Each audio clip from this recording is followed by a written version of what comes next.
Hello my friends and welcome back. You know what day it is? It is Wednesday, my dudes. It is hump day. Happy middle of the week to you. You and me were going to make it. But you know what didn't make it? And that already happened on Monday and it's still going on. The Feodosia fuel supply, the Feodosia oil storage facility in occupied Crimea. Ukrainians hit it on Monday. It went up in a magnificent fireworks and it's still burning. 3 days later, we don't need no water. Let the M burn. Status of tanks at the burning oil depot in Feodosia occupied Crimea. Red means destroyed and burning, yellow meaning unknown, some due to proximity of the fires might be damaged, and blue is intact. Look at this juicy satellite image. I mean, 1/3 almost is burning and destroyed. 1/3, another third might be destroyed or is very close to being destroyed, and the blue ones are intact. Oil fires like this are very difficult to put out in the West and in Russia alike. Russians, the pattern is that they just wait for the oil to burn. That's it. They just wait for it to burn to the zero, and that's their way of putting out the fires. Putting them out with time passed.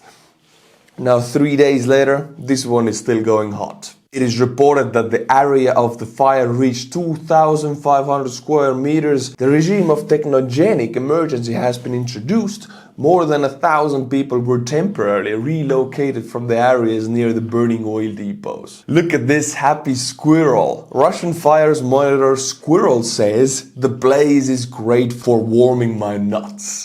I agree with you, Mr. Squirrel, on this one. Look at it, my friends. How are you going to put out this fire? It's an oil fire. If you add water to burning oil, you know what happens. If you don't, a hint is kaboom, it goes even worse. You cannot put it out with water. You can use foam or powder, that's chemical mixtures for putting out these oil fires. But Russia doesn't, it's Russia. They just wait until it burns to zero. Another beautiful footage of it. This is the first day of the attack, so 2 days ago this is what it looked like. And these babies are still burning with additional tanks joining the party. Beautiful imagery. Now my friends, let's take a look upon this Explore Crimea tourist map. Hire a boat. Go bungee jumping from the Kerch Bridge. Relax on the beach with mushroom clouds in the distance. Enjoy some light genocide. Vote in a sham referendum. Light up a Barbie. Barbecue, right? It's fun. Visit the Black Sea flagship. Book now before we have to give it back. I am preparing myself for the Crimean beach party. My friends, let me introduce you to Mark Obeid. Look at this dude, looking all amazing, wearing Ukrainian fire drone t-shirt. He wrote to me that he just received a t-shirt. That face is pricelessly happy. Look at it. Even you can get yourself this fire drone t-shirt. It is cheap because I want as many people as possible to get it. In fact, it is the cheapest t-shirt on the store. Rehistore.com, link is in the description below. This is a Ukrainian legendary dragon fire-breathing drone wreaking flames on the Russian tank. Go and get it for your grandmother. Oh, you thought the explosions are over? No, my friends, no. This night, today night, this happened. Another huge Russian ammunition depot or ammunition arsenal was struck with Ukrainian drones and the explosives. It's Happy New Year's all over again in Russia. It was bound to happen and now it did. The 67th GRAU arsenal in Karachev, Bryansk region in Russia has been struck. Countless of secondary explosions can be heard. When you hear this term secondary explosions, you know it's ammunition depot. Because with oil depots, it's one big kaboom and then the fire slowly burns for a few days until it goes out. With ammunition depots, it's like New Year's all over again. Initial boom, huge, beautiful mushroom cloud, and then for 1 to 2 days, secondary explosions, kabooming all around it because the ammunition is burst out and then it catches flame, igniting. This major Russian ammunition site is only around 120 kilometers from the Ukrainian border. Hey, I don't know about you, my friends, but I'm having a lovely hump day. Can you hear it? This sky, honestly, I'm not kidding you. This is what it looks like from Estonia, the New Year's, when this, like, people far away are shooting fireworks, the sky is going like flashing red and yellow. This is exactly what it looks like. Russians are having multiple New Years this year. Lucky bastards. Here we can see the GRAU 67th arsenal from the satellite imagery, and we can see there are ramparts and earthworks around different ammunition stockpiles. But I mean, it's Russia. We have seen many satellite photos of them stockpiling ammunition just on top of each other. It don't matter that actually there are earthworks dug specifically for the ammunition to be stored safely. For some reason they don't do it. Don't ask me why. And this is how close it is to the Ukrainian border. Now, my friends, I am honored to present to you the Second Army in Russia. This is 2 Russian occupiers with electronic scooters, presumably from China, and they're very happy with them because they can go so fast like Sonic the Hedgehog.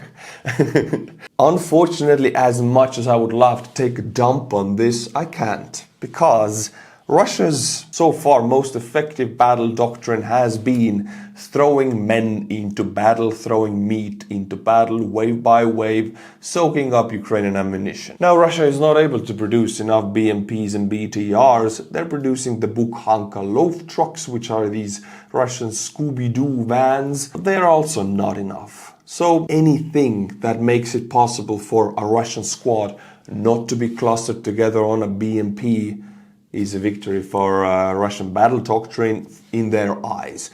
These scooters, unfortunately, they allow Russian troops to spread out, and at least when the ground is solid in the summertime, and right now also still, move very fast. And I mean, of course, most of them will be eliminated one by one. But before, the squad was on a BTR, taking 1 drone to eliminate 10 guys, 9 guys.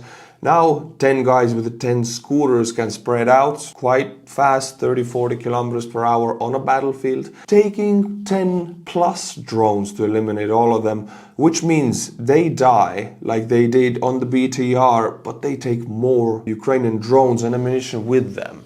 That is the goal of this scooter strategy. Now, my friends, we just talked about Russian innovation, which is, I would even say it, de-evolution with the scooters. We're actually going to talk about real innovation. And of course, I'm talking about Ukrainian sea baby drones, maritime drones. Let's be frank, there are boats and they're genius. Defense of Ukraine united, many experts with different specialties, engineers, programmers, and look at this. This is the Sea Baby. I've loved this idea since I saw it 2 years ago. A lot of it is funded by crowdfunding from the West, meaning people like you and me have pledged 10, 15, maybe 20, some maybe $100, and this is how tens of millions were gathered and put into the development of this system. And this system has sunk many Russian Black Sea Fleet ships. Military sailors who today are working to produce and successfully utilize the military sea drones. By the way, this production is in Ukraine, in one of the underground plants. Development of the sea drones does not stop. This footage was provided to us by the SBU. And let's just look at it again for a moment. This is a Sea Baby drone, and it has 6 barrels on top of it.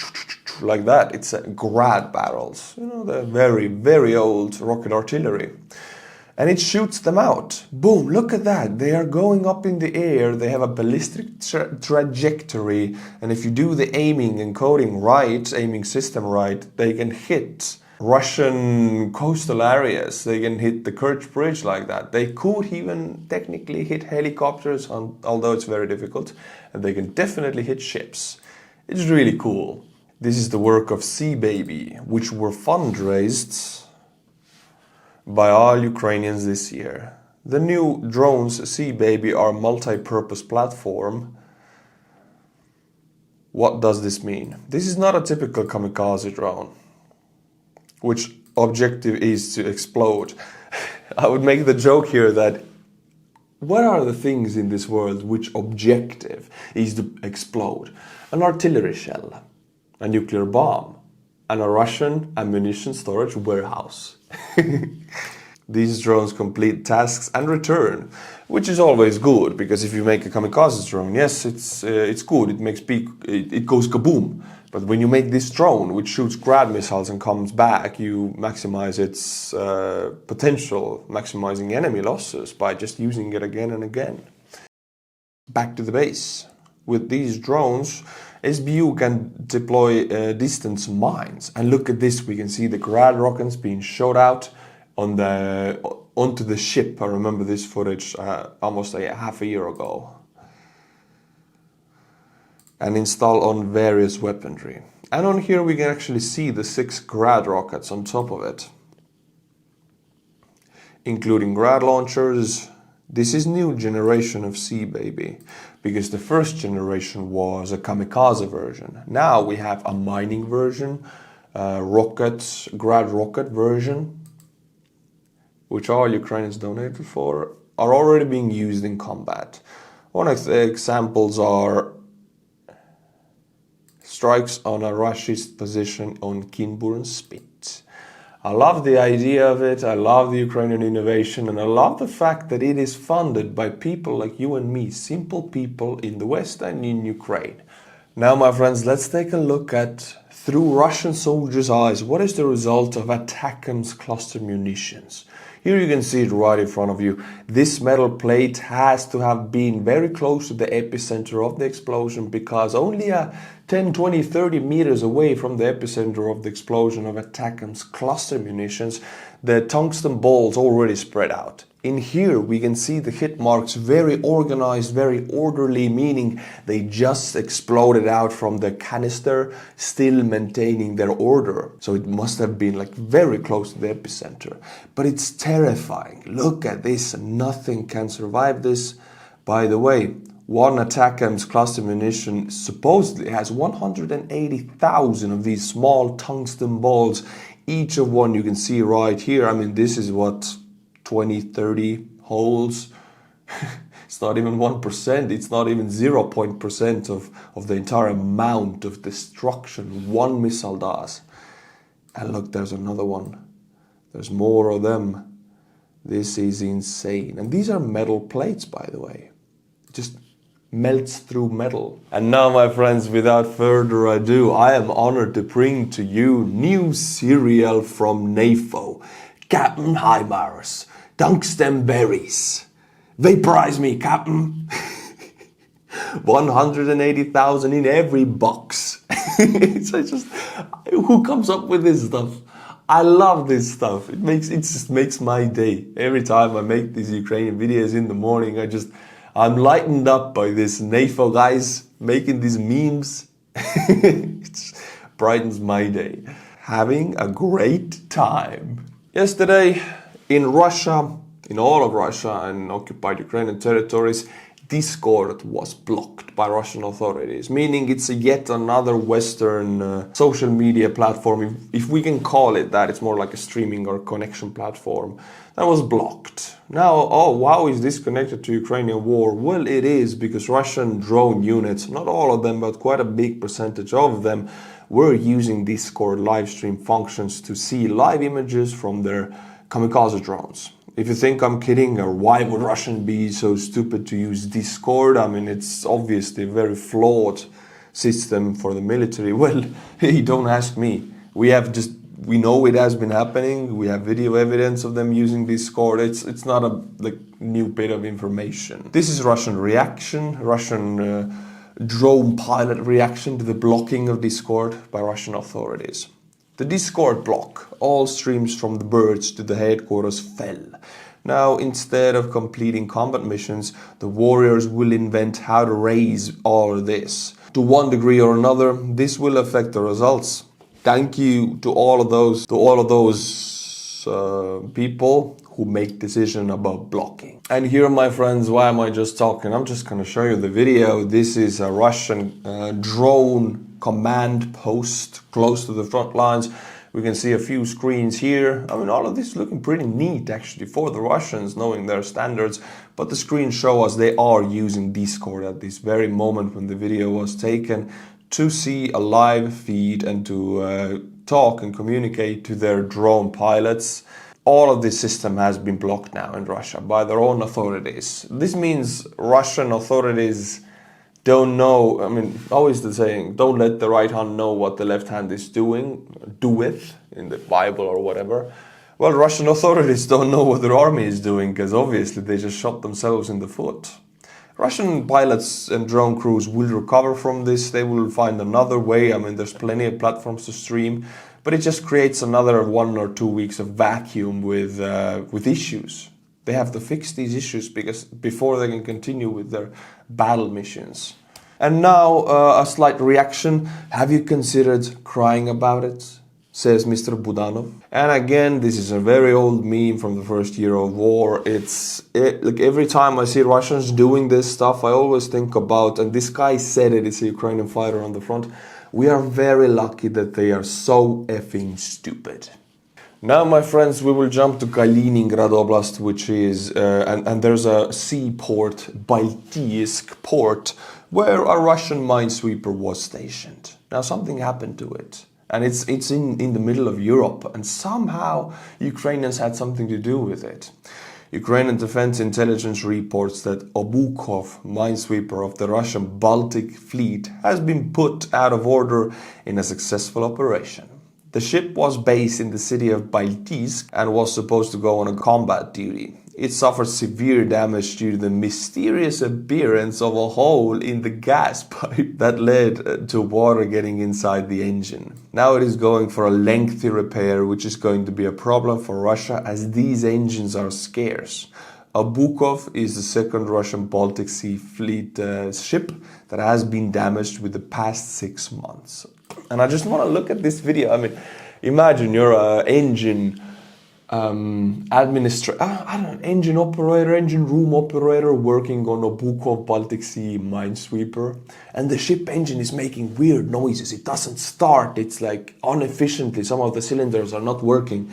You get a task from up above. Open up this engine and fix it. Fix the one. We need to go on a mission. And you open it up, and this is what you see. Right, the engine valve has been opened. This is the gas pipe of the engine valve. And you peek inside. And this is what you see.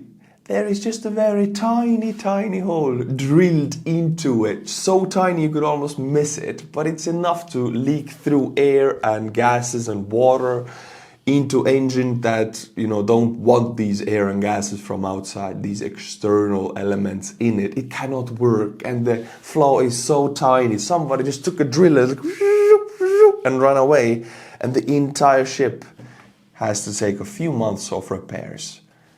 Wow. Once again, I have to quote the legend. Very nice. Now, my friends, let's take a trip into Russia. I like to include these videos to actually give Western people an idea of what we're talking about if we talk about Russia. People sometimes project their ideas of what Russia is, especially before the full-scale invasion. People projected their military capabilities onto Russia. Oh, the second army in the world. Well, it's all projected power because they don't really have it. Now, we have also projected economic power onto Russia. And now I bring to you, right now, operational St. Petersburg Hospital. This is not from the 80s or 70s. It is right now operational. There are patients in this hospital, and it is in the second wealthiest and biggest city in Russia, St. Petersburg. This hospital has not seen repairs ever since the 70s when it was built. Maybe even 60s actually.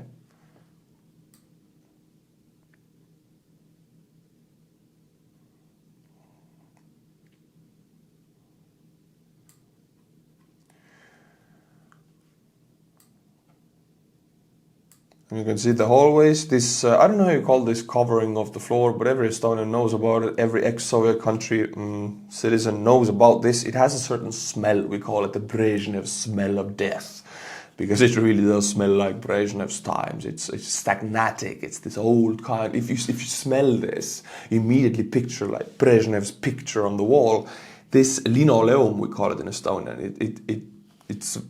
I immediately know what this room smells like. I don't need to be there. We moved on from this, but they didn't. Let's see what else they have here. The restrooms, of course, I know. Yes, this white plate right here across the Soviet Union, across this huge empire, all of the bathrooms looked like that. Again, we fixed it, we changed it, we didn't like it, but they kept it like that. Because they made these plates for every single last bathroom in the Soviet Union. It's a copy-paste bathroom.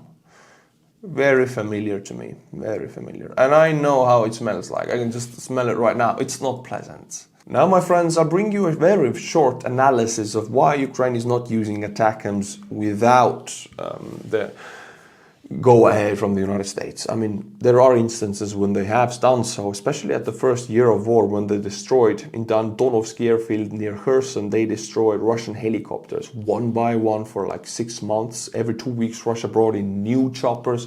Ukrainians just bombarded them, and Russians brought in new ones. Now, Ukrainians did it without the go-ahead from the Americans, and this brought a lot of issues. Yes, Ukrainians destroyed a lot of Russian choppers, but the United States did not like that. But there's another reason why Ukraine doesn't use United States missile to strike into Russia without United States approval. Many supporters of Ukraine have asked me why Ukraine doesn't do this, essentially getting approval after the fact. There's a simple reason for this. We can't. Both ATACMS and Britain's Storm Shadow missiles use inertial and satellite navigation, as well as TERCOM, terrain counter contour matching. The problem is that TERCOM requires detailed topographic maps, which are owned and controlled by the United States. Without this data, TERCOM cannot function, and the accuracy of the missile considerably is impaired. Remember that Ukraine is given these missiles in limited stocks anyway, so we cannot afford for them to miss their targets. It's a very short answer to the question. Ukraine can strike only with a green light from the US. Essentially, the United States decides which targets and when Ukraine can attack. Now let's jump very shortly into the Russian propaganda, because usually I skip it because it's just, many narratives and confusing people. Sowing fear, but this one is just so out of this world I wanted to share it. Russian military channels report about destruction of more than 200 Vietnamese, Irish, Chinese, American, Polish and Ukrainian militants in Kursk Oblast in the past 24 hours. Hey, it's the Babel of peoples in Kursk. Everybody joining together, holding hands, waiting for Russia to destroy them. We have Vietnamese and Irish together. Hey, when have you seen this before? We are Irish chap. I don't know why I went pirate there. But yeah, obviously false. Now, my friends, let's watch a very short 30-second video from a Finnish president. Right now, standing president of Finland. I have so much respect for Finland, our Nordic brothers from Estonia. These guys have the balls. These guys have the deeds. Just massive respect to them. I think the war can end if 4 conditions are provided. Number 1 is territory, and that is of course for Ukraine and Zelensky to decide. Number 2 is security guarantees. Alexander Stubb, Finnish president, is speaking the truth because Stalin took 11% of Finnish territory when the Winter War was concluded with a deal. And Finland has lived many generations after that with the knowing that they had to cede their territory to Soviet Union, and how much tension it has created. They were forced to be neutral for decades. Now they're in NATO, thank God. But Alexander Stubb knows what it means to cede territory to Russia, to the Russian Empire. It never ends with peace. It never ends with the way you want it. Peace now is war later. With Russia, you can only punch them back into the face. That's how it works. So we need to make sure that Russia will never do this again to Ukraine or anyone else. Number 3 is justice. In other words, we need war criminals in international courts from the Russian side. And then number 4 is reconstruction. I agree with every last word he said. And now a little reminder to you. The Russian embassy announced an extremely high level of Russophobia in Finland. Oh no! Have you considered crying about it? My friends, you remember this big Putin's villa near the Black Sea in Sochi? Well, now it has been demolished. Yes, just demolished into a parking lot. And not by Ukrainians, by the Russians themselves. Putin demolished his residence in Sochi because he's afraid of Ukrainian drones. Recently, it became known that the main building there was demolished in March. And the Russian guarantor himself has not been there in the residence for 7 months. This is a record for the last 10 years. Now, my friends, I want to bring you another news how Ukrainian war, people say, oh, why are we giving money to Ukraine? Almost no country is giving straight money to Ukraine. Yes, the European Union is doing that, but most countries are sending weapons. How sending weapons is very beneficial, almost lucrative to the Western countries. Many people in the West who are pro-Russia are yelling out that we should not help Ukraine and sending these weapons because we need the help, we need the money. Well, most of these weapons have already been manufactured and the West just gives old weapons that otherwise would be thrown away or dismantled. But in this case, Ukraine has been granted £3.5 billion or 4.1 billion euros in export financing by the UK as part of agreements signed between the two in July. Ukraine has already used part of these funds to procure air defense missiles from Thales and Sheffield Foremasters for artillery barrel blanks. For its part, export financing in the UK means that the government provides financing to prospective parties as better terms than they would have otherwise gotten and thus secure contracts for UK industry. This means the United Kingdom takes money from its taxpayers and allocates it to Ukraine. This is what people hear and they're like, whoa, whoa, whoa, we want the money. Why are you giving it to Ukraine? But stop. But wait, there's more what people don't understand. I'm talking about this endlessly. This 3.5 billion comes out of the pocket of the United Kingdom's taxpayers and it goes straight into contracts to United Kingdom's military industrial complex. Almost all of that money, like 80-90% of it, will be spent and used in the United Kingdom to make these weapons, to fulfill these contracts that Ukraine is ordering. Yes, UK is giving Ukraine these weapons, but the money comes from the UK, will be used and spent in the UK, making jobs, paying wages, and Ukraine gets the weapons. The end product, which doesn't generate any revenue to any country anyway, because it goes kaboom. That's the, goal of the weapon. So any money invested into any Western military industrial complex by that very same country will be usually published as money given to Ukraine. But usually, most of the time, it is this very same Western country creating jobs and paying wages of tens of thousands of people who create these weapons in that very same country. It's just good for the Western military industrial complex. This is how I view it. This is how I see it.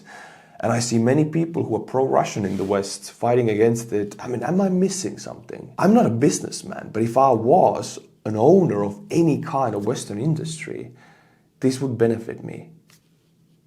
I don't get it. Why are people against it? My friends, now I want to watch an interview with Trump and Tucker Carlson. It's a very short, like 20 seconds. And I watched it, and one 20-second segment really interests me. Why would Elon Musk say this? Let's watch it. Why would he say this? If he loses, man, what? You're fucked, dude. I'm fucked. If he loses, I'm fucked. It does seem that way. You can't just be like, yo, Yeah, I'm like, how long do you think my prison sentence is going to be? Do you think? Will I see my children? I don't know. Because it's not like you can say, well, yeah, I maxed out. So Elon here is speaking like he has done some, I don't know what he's done, but he's speaking so bad that he's going to prison for sure if Trump loses. My question is, what has he done? You're American, right? Some of you are. What has Elon Musk done to be so sure that he's going to prison if Trump loses? What's up with that? Also, why is he talking to Tucker Carlson? Tucker Carlson is like a trash of a human being. Why has Elon dropped so low? What happened to the dude? I remember having huge respect to him. What happened? Maybe you have an answer to me. And now touching upon a subject I don't really touch upon, but it's such a massive bombshell of a hurricane, Hurricane Milton. I mean, they have to invent a whole new category, category 6, because it's just one of the biggest storms ever recorded in the North American continent. And it's reaching Miami or Florida? Which was it? It's reaching the state of Florida right now. So winds are going 290 kilometers per hour. It's extremely deadly, and you can see it right here. I mean, this is one of the biggest catastrophes of hurricanes to ever hit the United States. So if you're there, or if you have family there, I hope they are safe. Take precautions, evacuate if you can. My heart and mind are with you, my friends. This is very tough times for you and your family if you're connected to this. Now, my friends, I'll bring to you the Hump Day edition of Buy Me a Coffee, midday edition of my favorite part of the video, thanking the foundation of this channel, the monthly members of Buy Me a Coffee. Marissa Gennake, Jon Ant Susanne Tennessee Usa, Kile Skotorf, Baisi Kupeta, Mikael and Linda, Peter, Tanya Stromer. Thank you. I'm giggling because even to me it sounds ridiculous, these names. I butchered them, considering your names to be butchered by Estonian pronunciation. And until my next video, my friends, which will be on Friday, so be sure to be back. Slava Ukraini, and bye-bye.